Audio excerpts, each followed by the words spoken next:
G20 Inception meet. Thank you once again.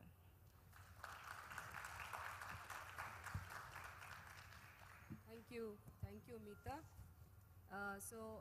Mita has very engagingly pointed out about political engagement of the youth and the median years of youth participation in political process in India being one of the lowest in the world, and that's one of the bigger takeaways from this. She has also pointed out about the vision of a society where individuals need to work together and for the sustainable future.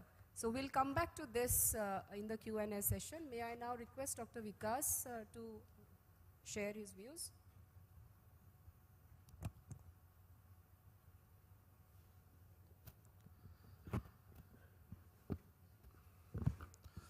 Namaskar. Thank you, moderator. Thank you, Mita ji, my dear fellow panelists.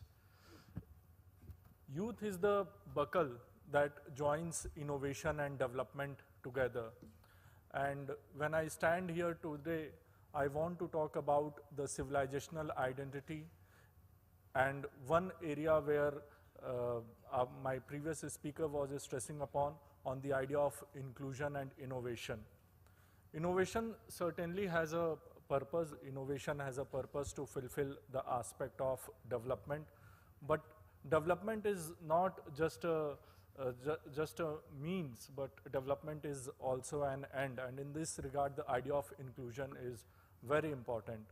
When we see across the globe, most of the nation states which became great power, they became great power because they considered their civilizational identity to be at their core. India also, in a sense, at the moment aspires to be a power, and in that sense, it also we can see whether it is in the arena of global politics or it is in the arena of domestic politics, the civilizational discourse or the civilizational identity of India remains at the core. And thus I bring to you this idea of Atmanirbhar Bharat and digital India, how these two got interlinked. Many of you think that Atmanirbhar Bharat was a kind of policy intervention to boost economic growth. It was considered as an economic attribute. But deep, if you see, Atmanirbhar Bharat is not something just a policy consideration. It has deep philosophical and historical root attached to it. The very idea of Atmanirbharta is something which transcends the idea of self-reliance or self-growth. It has to do with this principle of welfare of all, Sarve Bhavantu Niramaya idea that is very core, that is considered to be the core of our civilizational identity, the idea of Vasudhaiva Kutumbakam. And thus, this Atmanirbharta that we see, and which is spearheaded by the youth. We have 65% of the population which are considered to be the youth, and they are at the driving seat. And there are three very specific dimensions of this Atmanirbhar Bharat, and which makes us rethink that it's not merely an economic intervention. The idea of connectedness, it is bringing the geographical connectedness together.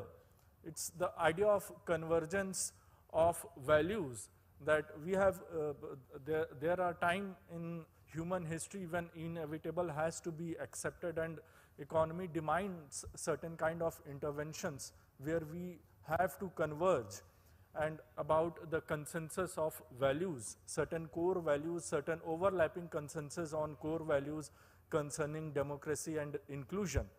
And if we try to keep the Digital India campaign at this backdrop, we see that campaign has fulfilled this thing. We are the country which has moved from social inclusion to financial inclusion to data inclusion. In last 8 years, if you see, we have we have today around 840 million users connected to internet. And when we started this Digital India campaign, when India started this was around 240 million users. And if you see, I'll end up with giving a story how these Digital India campaign and this ecosystem of Atmanirbhar Bharat is leading to innovation where youth are really participating. And this is a story from Northeast India. Recently I met someone who was involved in a very innovative health practice, which was about creating 10-bed ICU system, that in all the districts across state, there has to be created a 10-bed ICU, which would be connected with tele-facility, and doctors sitting in premier institutions or district headquarters can monitor those ICU, and precious life could be saved. All it required was 40 lakh of investment to create one 10-bed ICU facility in one district of India. But it was taking the ICU facility in the remotest corner of the country. This story is something which brings together the public-private partnership. Of course, the health infrastructure is given by the district health or the state administration, the innovation of the youth, and the health of the country. With this, I conclude. Thank you so much. Thank you, Dr. Vikas, for bringing out, shaping the thoughts around public-private partnerships, because these are also a part of governance and institutions, local institutions, how they are innovating in terms of governance structures. Dr. Vikas has also pointed out about the different dimensions of Atmanirbhar Bharat, how it transcends the idea of self-reliance, and also the social, financial, and data inclusion that is brought about by the digital mission, and also to look at the ecosystem of Atmanirbhar Bharat and digital mission in its entirety. Let us now move on to Ankur. Yeah. You want to speak from there? You can speak from there.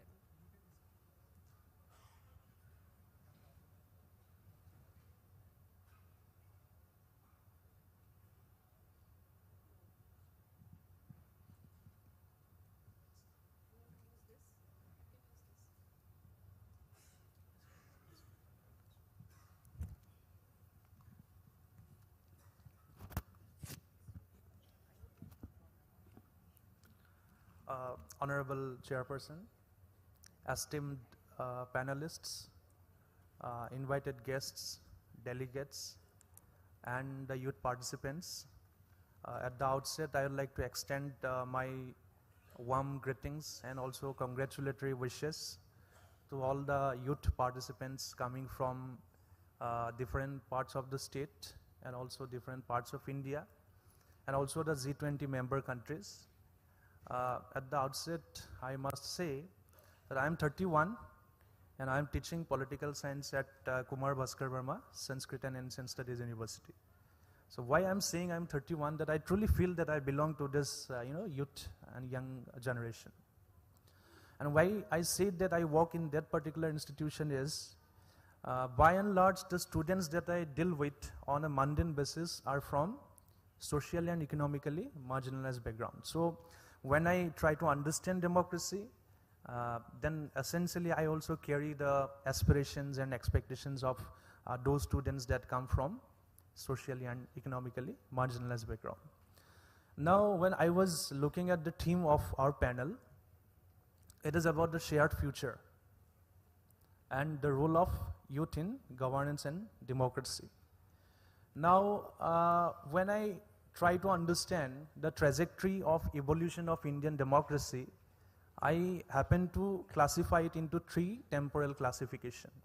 The first phase, the initial decades of consolidation, the intermediate decades of resilience of Indian democracy, and the recent decades after 1990s of the deepening of democracy in India.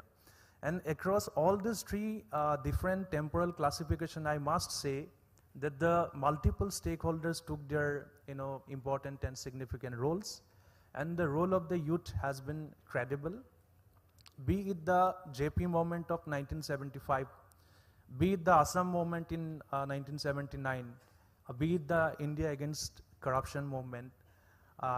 We see that across all these different movements, a bunch of young student activists participated, and eventually they graduated from those movements, and eventually they, entered into mass politics. Even the Honorable Chief Minister of Assam, Dr. Himanta Biswa Sarma, sir, and also his colleagues in the Council of Ministers, we see that those people are primarily, having a student activism background, right? So I see that in the process, many leaders, both at the national and regional level, have come up, and they have immensely contributed to the way how democracy has, appeared in India, right? And now students and the youth have essentially contributed economically, politically, in terms of decision making also. However, the question is that when I looked at the sub-themes of our panel, one of the sub-theme that really attracted my attention was the student-centric governance, right? So when I try to understand the student-centric governance, essentially I think about the education system. What has been the role of the state in giving the shape to the kind of education which has been given in the country? And that engagement with that process eventually brings two parameters. One is, I try to understand what is the role of the state in providing access to education, right? So the accessibility criteria is the first thing. And secondly, the second criteria that I found to be interesting is the outcome, right? The outcome of the education system or the quality. So when I try to understand the first criteria, the role of the state in terms of providing accessibility to education to the students, I must say that India started the political economic journey as a mixed economy. The state started considering certain things as part of the public goods, and education being one of them. And so eventually we see that education, the 1968, the policy was brought again in 1986, which was again revised in 1992. And the 1992 document that talks specifically about the issue of equity in terms of education, to provide elementary education on an universal ground to everybody. And eventually we see that through the 86th Amendment of Indian Constitution, elementary education up to the age of 14 was made universal. And also to make sure that the dropout rate is contained, the government also started serving midday meal, right? So because poverty is one of the issues generally which is closely attached with the understanding of India. Now, this is about the elementary education. Even in higher education, I would like to start with one example. I come from a lower middle class family, and starting from my higher education till my PhD, I have studied in the best of the universities in India. And trust me, I didn't have to pay even 15,000 rupees as fee. But in return, in form of fellowship, in form of scholarship, I got more than 10 lakhs even before I joined my job.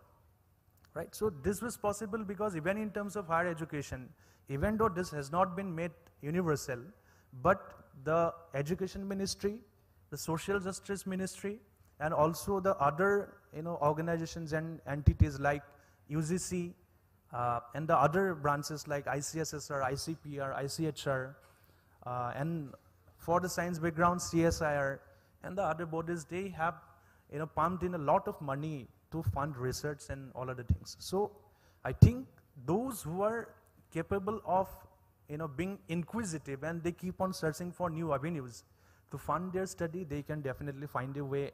And in that case, I think that the role of Indian state has been credible. And now see, in the post-1991 period when India adopted the LPG scheme, the liberalization, privatization, and globalization, in the wake of the adoption of the structural adjustment program, many people, including political scientists and economists, they started alleging that there has been an withdrawal of the state from the public sphere, right? And the state is becoming less and less welfare. But I think in terms of the education sector, still India is taking a very big role, and it is playing the pivotal role in terms of giving access to education through by showing concern for equity and inclusion, right? So that is one thing. And secondly, The second part of my thing was about the quality or the outcome, right? So I think the NEP, I was about to tell something about the NEP, but I think there is a possibility of time, and if questions come, then we can deal with that later on. All right, thank you so much, ma'am. So on that note, I would like to conclude my speech. I hope it's a very good learning experience and a very good exposure for the students and participants coming from different parts. And on that note, I'd like to wind up my speech. Thank you.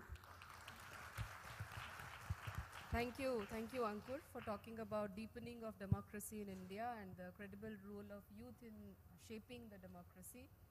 Ankur has also very nicely spoken about the role of the state in shaping education, particularly elementary education, as well as the inclusive policies of higher education, and most appropriately pointed out the issues of accessibility and outcomes and quality. So let us now move on to our final speaker, Mr. Abhinav Sharma. Yeah, Will speak from there. Yeah, I'll speak from here.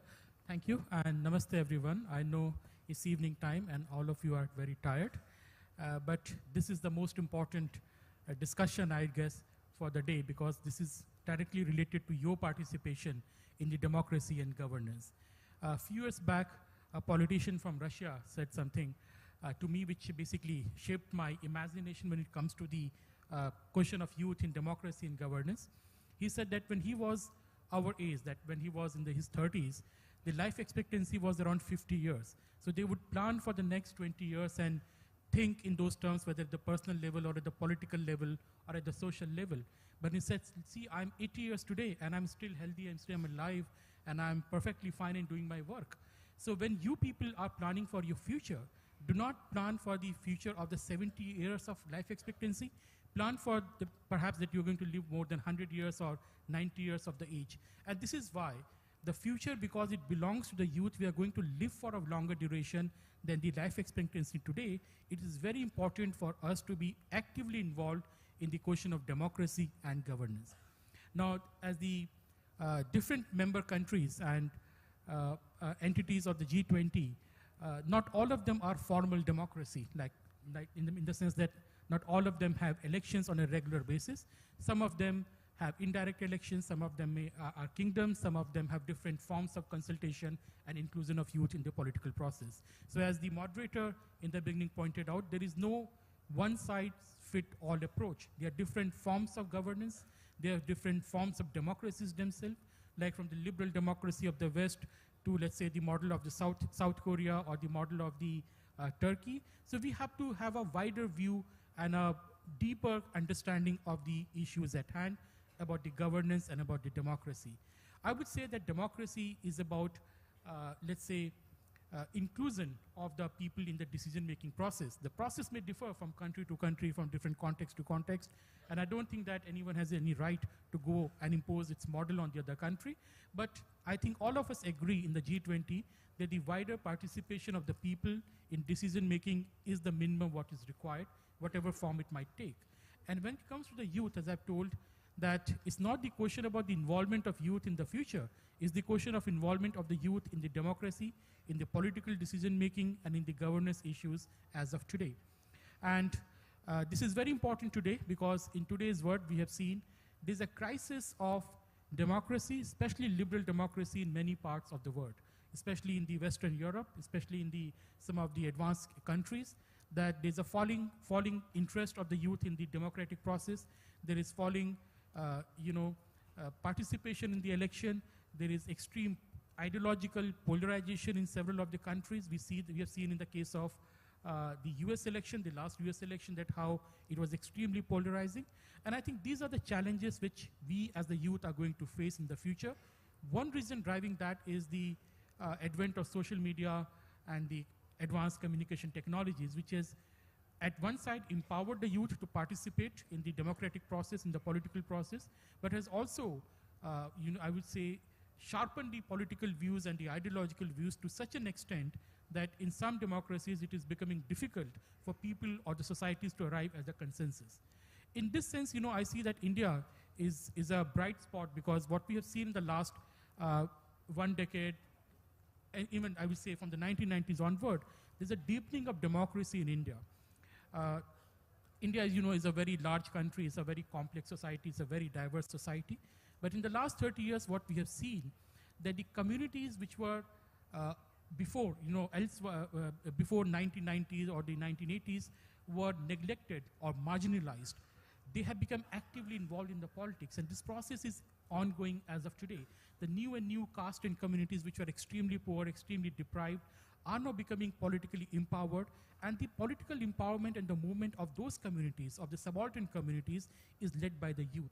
So I think in that sense, India provides a counter view to the worldwide trend in many of the countries where is declining interest in the democratic process. In India, what we see is the widening of democracy, the deepening of the democracy, especially in the last 1 decade or so. So I think that is the starting point where we can pick up the discussion, our deliberations in the G20 as to what is the fact, what are the factors which are working in India, what are the challenges in India and in other parts of the world, and how we can arrive at a consensus about the future of democracy and future of governance. And when we talk about governance, people, I think that it is not just about formal state governance. It should not be just about formal political parties. Like recently in the pandemic and in the lockdown, we have seen that how youth in India and also in many of the other countries, how they self-organize themselves to ensure there's supply of medicines, food to the needy, their societies, their localities are well provided for, the vaccination drives are done, and all of this was done by the youth without the help of the government or any formal mechanism. So I think when we talk about the governance issues, I was discussing this with the Suvesh Pandey, who is the track chair for this theme. He said that community governance is also a very important focus area on which we must focus in the next few months when we will have the pre-summits and deliberations on these themes. So the scope of governance should be widened from the formal government processes to include self-governance, community governance, the self-help groups, and also the ability of the youth to organize. And I think what is most important, there are some academicians who might disagree, the student politics in university needs to be encouraged. Now, I'm not sure in how many countries we have vibrant student politics in the university campuses and the elections. In India, we have in some states, we don't have it in some states. But that is very important because that is the beginning, that is the starting point for the youth when they start engaging with the big questions of the day. Now, some senior people, especially the professors, the vice chancellors, fear the student politics. They say it might become very destructive, sometimes it's very violent, anarchist, but we have to accept that that is the learning phase for the youth. They are getting involved in mass mobilization, political mobilization, in the political questions for the first time. So I think we need to regulate it, we need to guide it, and we need to encourage more and more student politics to ensure that the leadership of the future is ready in all the democracies. And of course, different countries can have different model for it, but I think that is the third point which is very important when we talk about the democracy and the governance. The fourth point is, see, we live in a world which is extremely unequal, and this is something which we have to realize. India is also a society where you have extreme prosperity and extreme poverty at the same time. And that is the case in most of the countries. And when we look at the world as a whole, you have extreme inequality within the countries.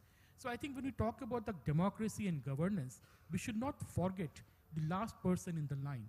The philosophy of Antyodaya, the rise of the person standing in the queue at the last point, that is very important. When we talk about the youth, it's not just about the students and the people in the premier universities. It's not just about the people like you. It's also about the youth which is working in the brick kilns. It is also about the youth which is working in some as a farm laborer or the agrarian laborer. How do we involve them in the democratic process, the political process, and the questions of the governance is something we need to deliberate upon. And I'm very sure that the delegates present here, our track chairs and other official delegates of the Y20 will be taking up these questions and have a more wider democratic look of the question. Thank you. Thank you. Thank you, Abhinav. Abhinav has pointed out very important points like the crisis of liberal democracies, falling participation of youth in liberal democracies, polarized ideas. He's also spoken about the rise of the subaltern in Indian politics and Indian election processes. And he's also, I think, underlined the importance of the widening of the scope of governance institutions and the role that the youth and younger people can play in self-mobilizing themselves as far as resources and efforts are concerned. So what we'll do now is, since our panelists have already spoken, I'll take at least 4 questions for each of the panelists, first 4 questions, and once we are done with that, we'll see how much time we have for the rest. Can I take one from there, please? Yes?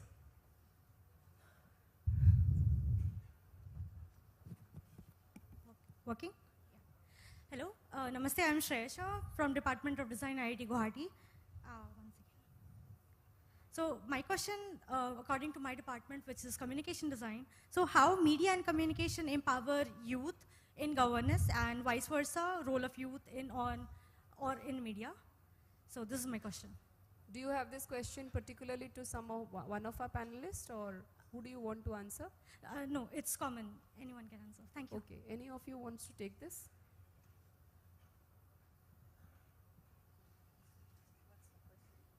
The role of media.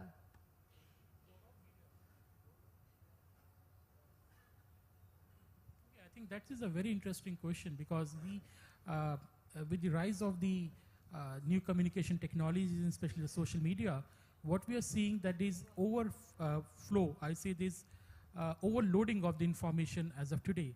So the role of media has also changed. You see, it's not just about reporting the news, because almost everyone is reporting the news. Even you with the mobile phone, Twitter handle, can start reporting what is happening around you. So I think the media should also redefine its role going forward. It should become more analytical, more fact-based, rather than changing the TRPs. I'm not sure what is the situation in many of the other countries, but in India, I think media space needs to be much more responsible by reporting. Because it is completely market-driven today. So what happens that you are chasing the TRPs and you are following the sensational news. I think that is where I say a very serious intervention is needed by the youth to bring back media towards the issues which are more related to this community level, to the social issues, and also the issues which impact the majority of the population, not just some film stars, celebrities, and so on. So I think there's a huge scope there, and people like you can definitely lead it. Okay, thank you. Can we take a question from this row? Yes? Here, the first one. The first person here, yeah? Yes? Here. The gentleman here.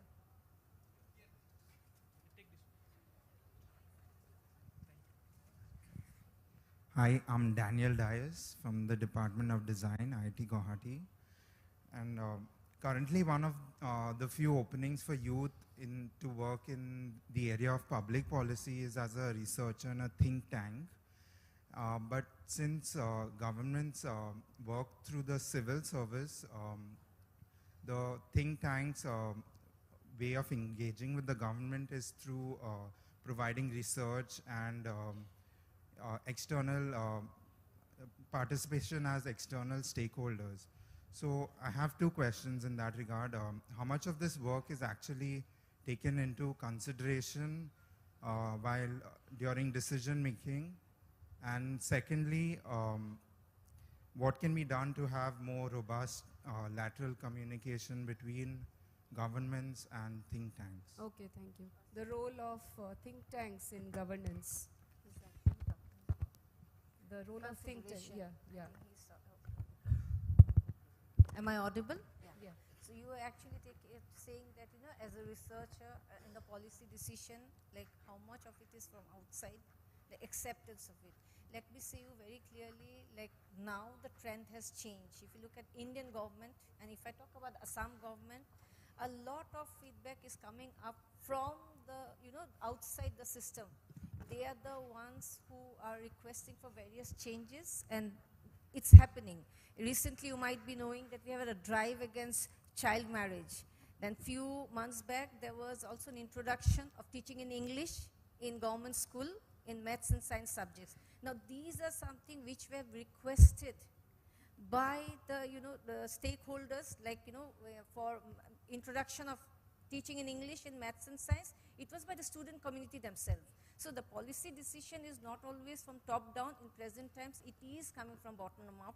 So in fact, we would like to request many of you to come forward and make concept papers and bring forward the kind of changes that you would like our government to take forward. Thank you. The lady there, yes.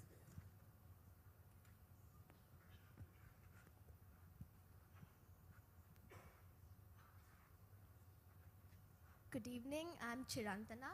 So my question is to Mita ma'am. So how will the state and national government implement the empowerment of youth through education to participate in democratic and developmental activities? Okay. I think one of the three reasons that I talked about for future is the development of youth in education and skill development. If every one of you, I hope you have heard about the union budget, which was passed just 7 days back on the 1st of February. When we talk of our nation, we are talking of Indian context. You must have seen in the union budget, it was a youth empowering and a youth inclusive budget, which means preparing our youth for the future. So the budget allocation which was given to PMKVY 4.0, if you see 236 crores. Now what it talks about is educating youths in new age skill, which is coding, AI, metronics, IoTics and so on. Also talks about 30 international skill centers. It talks about a national youth governance policy also. So if you go through all of them, I would request all of you all to go through it. You will understand how our government is actually very youth centric and preparing them for the future. Because we believe if the youths are conditioned right now properly, because they are going to make the change. So they need to be empowered right now itself. Right? So this is happening. Thank you. Okay, thank you. The gentleman there, he's been put his hand. Yeah, you wanted to say, add. Not very much, yeah. Hello. In reference to the question which was asked a little while ago about how to allow the participation of youth in the process of governance, I think recently I came across a very good example because in my university I am also closely associated with the NSS, and I know that almost in all colleges and universities we have the NSS group, right? And recently the state government in Assam decided and eventually had a dialogue they organized a dialogue between the NSS and the Department of Panchayat and Rural Development. Now what they are saying is that if we allow the NSS groups to work in close association with the Gaon Sabha, where the college or the university is located, and also in terms of the decision-making process, and also allow them to go through certain workshop as to how to trace the spending, expenditure, decision-making, which are primarily nowadays made digital. So I think that that initiative, which is allowing the NSS workers and volunteers to work in close association with the grassroots decision-making bodies, that I think is a very good beginning in the state of Assam, and that could be also taken up by other states also, and that will essentially empower the students to acquire the basics of how decisions are made and how policies are implemented locally. So I think that is a very good initiative. Yeah, please. Can you please give the mic there? Ma'am, you pointed towards me. He's put his hand since the beginning. Can you please give the mic there? I will come back. I'll come back to you. Thank you so much, ma'am, for recognizing me. My question is for Sir Abhinav Prakash. Sir, being a very close watchman of student politics in my university, and for that matter many universities, I have at times realized that student politics are also parallelly followed by a lot of unparliamentary or unethical practices in and outside the campuses. Maybe because in the Indian election we have a very strong election commission, but I don't think the Lingdo commission in case of universities is that strong. So what can India as a country do to set an example to make student politics watched by strong commissions so that such illegal activities do not happen? Because what happened in my case, instead of encouraging, the student politics discouraged me to participate in politics, because I found then politics to be a very polluted place, which it shouldn't be, sir. Well, I understand your point, and see, that's the question which depends on the local administration, that how strongly are you enforcing the norms of the free and fair election. But the wider point here is that, when you are entering into student politics at the university level, you are also entering the adult world. So the student politics in your college or in your campus is also the reflection of the real world outside the college and the campus. So you cannot see the student politics in isolation with the wider political context and the social context. You cannot just reform student politics alone without reforming the overall politics. And I think, in that sense, if you see the political process in India, because I can speak for it, that over the last 30 years, there have been great reforms in how the elections are contested. I come from the state of Uttar Pradesh. In the 80s, it was very difficult for many of the castes to even go and vote. Now the elections are very free and fair, and that is reflected in the university politics as well. But again, that is you should not be creating a shielded space in the university and the colleges that when you go out, then you get a shock of your life. So I think people are learning, this is your exposure to the politics, and then when it comes to the other illegal activities, that's the question of the local administration, the university administration, and I think that can be easily done. I'm not in favor of having very strong rules and regulations in the commissions to regulate the politics, because that is negation of democracy and politics. There should be code of conduct, and that should be followed. Thank you so much, sir. Your first points are really relevant. Thank you so much. Can you pass the mic to the first row, please? Just 1 minute before that. My apologies, Abhinav. I had actually announced your name as Sharma. You're Abhinav Prakash. My apologies. My question, hi guys, I'm Devnet. My question is for Abhinav Prakash ji. Sir, what are the major takeaways in terms of youth empowerment and mobilization in India for other G20 member countries? Some of the key takeaways that they can respectively emulate in their countries. Let's say we have Pariksha Pe Charcha here, we have the national education policy, we have the national youth policy. What are the, and we also have the incredible investment in the education sector as outlaid in the budget 2023. So what are some key takeaways from our youth advocacy in India for other G20 countries? I think that's a very interesting question, and you have given the answer of, you've given some of the points in your question itself. India is a very interesting case in the G20 because at one point we are also a major economic power which is rapidly industrializing and modernizing. At the other side, we also have very strong development shared challenges with the global south and some of the developing countries. So India can provide in that sense that the keys or the solutions or some pointers as to how a country can manage this transition. And also when it comes to the youth, because when you talk about the transition, we're basically talking about the generational shift or the youth. So in that sense, as you have pointed out, that India has been encouraging youth participation in lots of these activities. I'll also add up this question about the youth in administration and the governance. So in India, we have many such things. You have the young professional programs, you have the Digital India internship, you have the Prime Minister Modi encouraging youth to work in the Niti Aayog, and also, you have the programs like Yuva, where you're encouraging people to write on different aspects. So there are lots of things which can be shared with the other countries, but we must also learn from the other countries as to what they are doing to encourage the youth population in their country in the governance and democracy.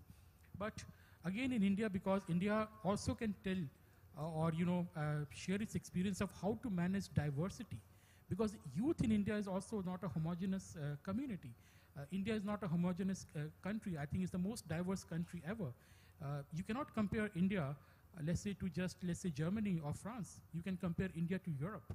It's a subcontinent in its own size. So what we can also share is that how, despite being so different from each other, when it comes to language, when it comes to culture, when it comes to regional differences, when it comes to different kinds of ethnicities, how the youth in India are again together and have a shared future, a shared purpose bound by a common identity, which is the Indian identity. So how to force that mega identity which can transcend the local differences. I think that is very, very important, the lesson which India can offer, because we see lots of countries, lots of parts of the world have lots of conflict based on ethnicities and identity, language, where in India we have thousands of languages, right?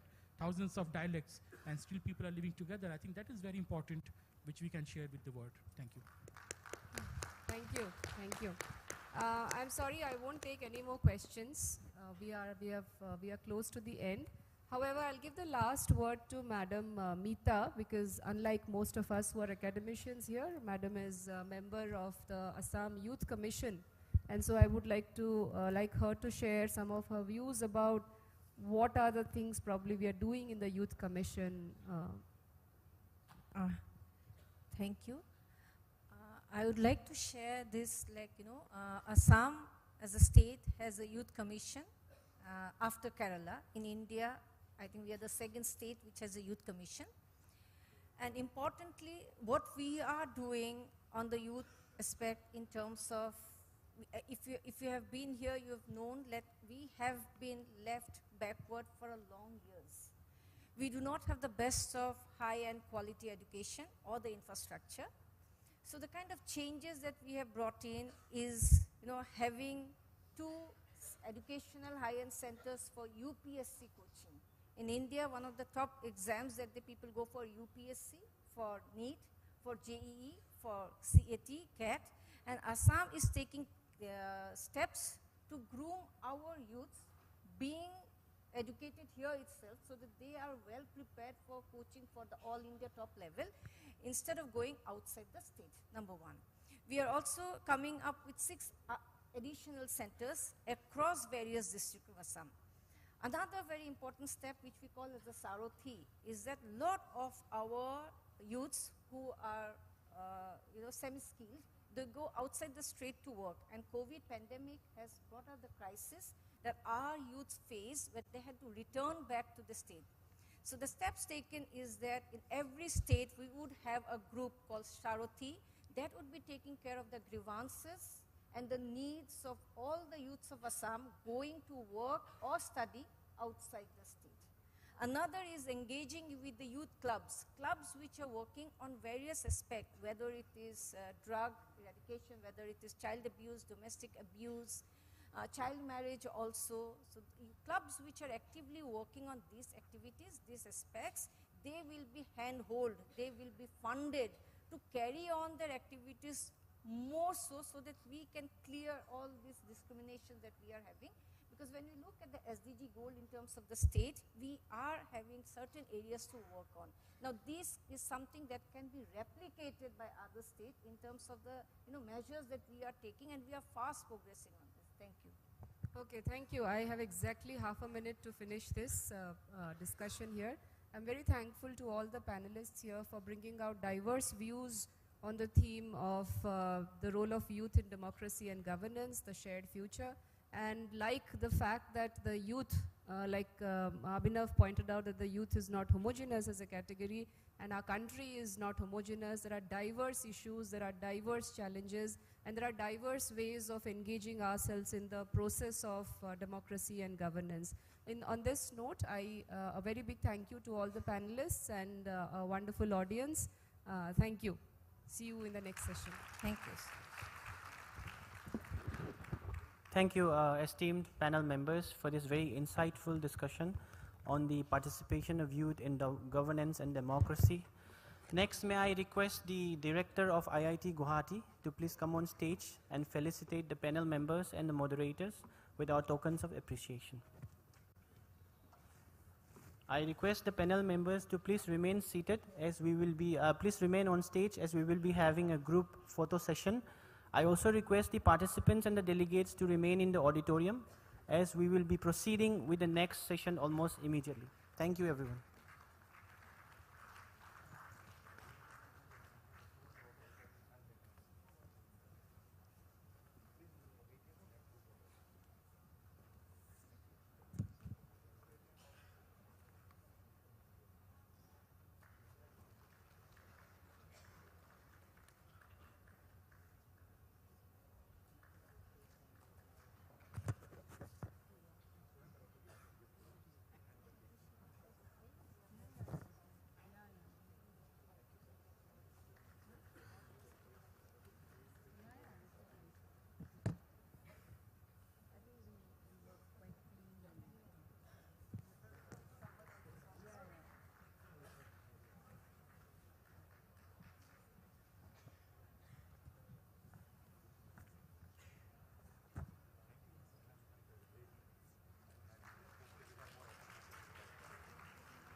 Good evening.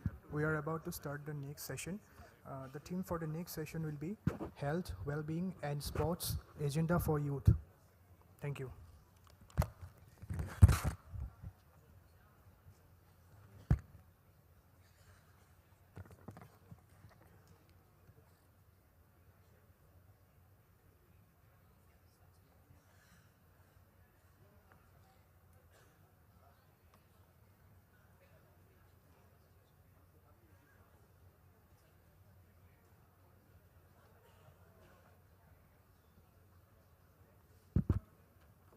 A very warm good evening to everyone present here.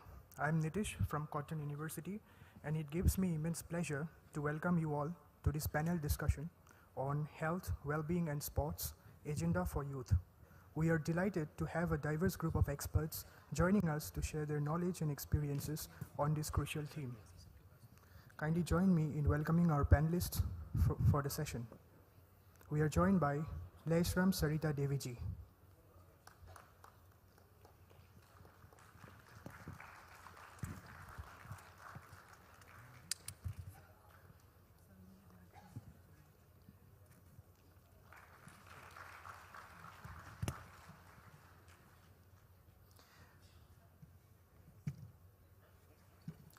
Next we have Dr. Ashima Hobijamji.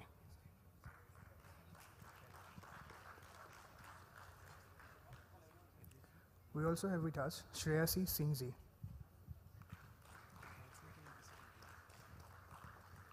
And lastly we have with us Dr. Ujwal Maskeji.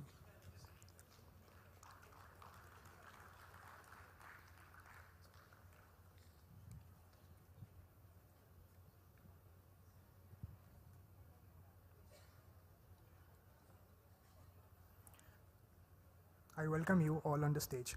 I also welcome our moderator, Dr. Bitya Grace Jagannathan, onto the stage.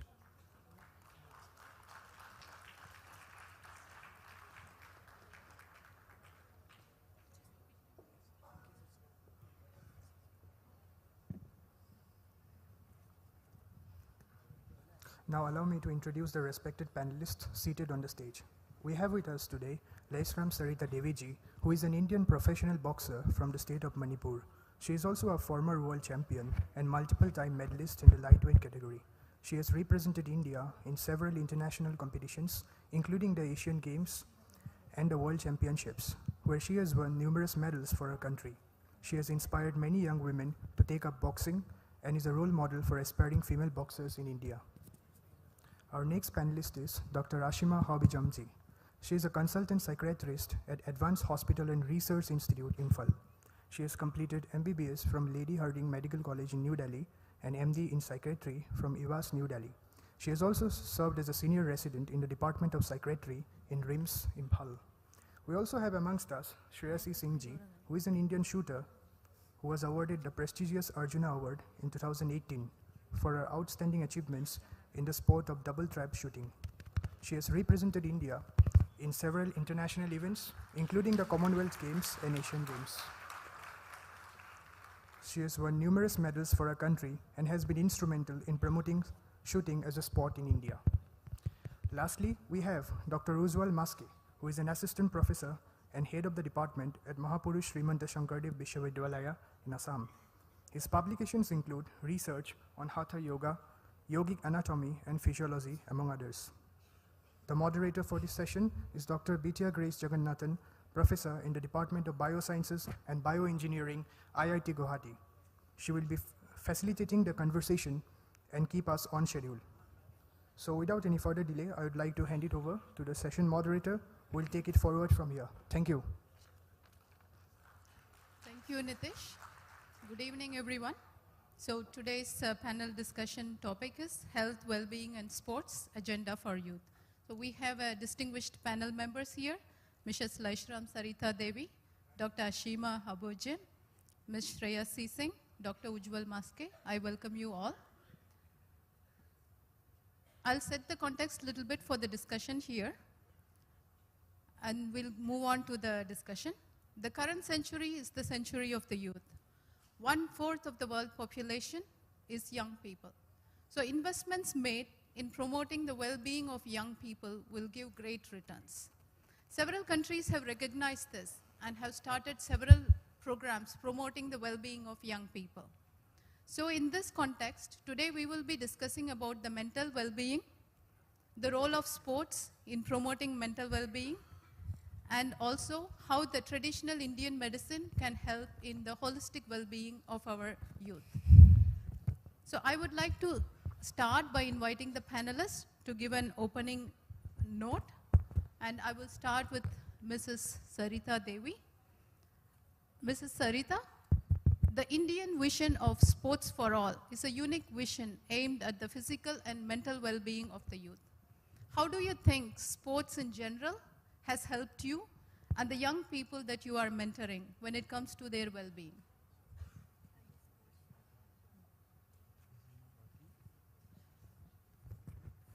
Good evening all and namaste.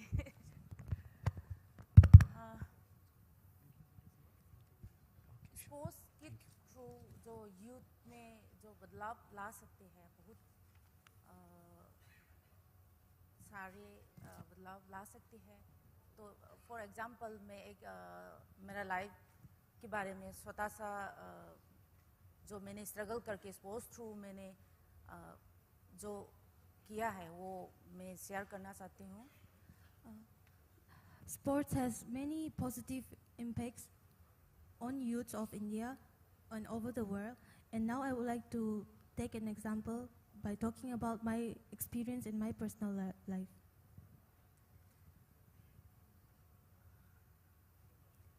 मेरा नाम Laishram Sarita Devi, former world champion and Asia का different weight category में 5 बार champion रह चुकी हूँ. My name is Sarita Devi. I am former world champion and I've won 7 world medals, and in which 5 are gold medals, 1 is bronze and 1 is silver. और best Asia का best boxer भी रह चुकी हूँ और Arjun awardee and world champion हूँ. I'm also an Arjuna awardee and I've also been awarded the Asian's best boxer.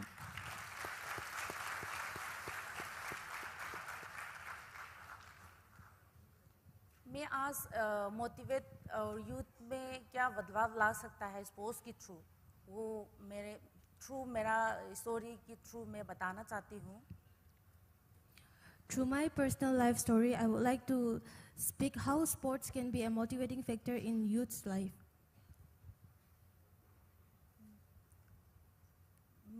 मैं मणिपुर में that time 95, 96, 97, that time insurgency का बहुत बड़ा प्रॉब्लम था मणिपुर के अंदर. Back in 1990s, the mid 1990s, there was a very big influence of insurgency over the state Manipur in India. तो मेरा जो गांव है, एक छोटा सा गांव है हिल के पास. I lived in a small village near the foot of the hills. तो रोज में मेरा घर पे 50 लोग आके खाना खाता है. रोज में इंसर्जेंसी को देखते हैं तो बंदूक को पकड़ के खेलना, रोज में देखते तो मुझे भी वो लोग जैसा बनना है, मैंने महसूस किया. In my house, there would be 40 to 50 militants that comes over, and it was a normal view to me as I keep seeing them and their weapons, and it became quite a familiar view to me. उस जैसा बनने के लिए मैं धीरे धीरे help करने लगे. अलग अलग जगह पे बंदूक ट्रांसफर करना में हेल्प करने लगे. I started being influenced by them, and I also were used in transferring their weapons for them. That time उस दौरान मेरा उम्र है 12, 13 उस टाइम था उम्र मेरा. I was 12 to 13 years old back then. तो रोज एक दिन मुझे भी ऐसे बनना है, रोज बंदूक के साथ खेलते थे मैं. I would always dream of becoming like them, and and back then I loved to play with the weapons that they brought. तो मुझे उस दौरान बहुत पसंद था, मैं बहुत एक्टिव था, स्पोर्ट्स बहुत पसंद था, लेकिन मुझे कोई गाइड करने वाला नहीं था. स्पोर्ट्स खेलने से क्या मिलता है, और स्पोर्ट्स खेलने से अपना देश का नाम रोशन कर सकता है, मुझे पता नहीं था। Back then, though I was very active and I had a very big interest in sports, I had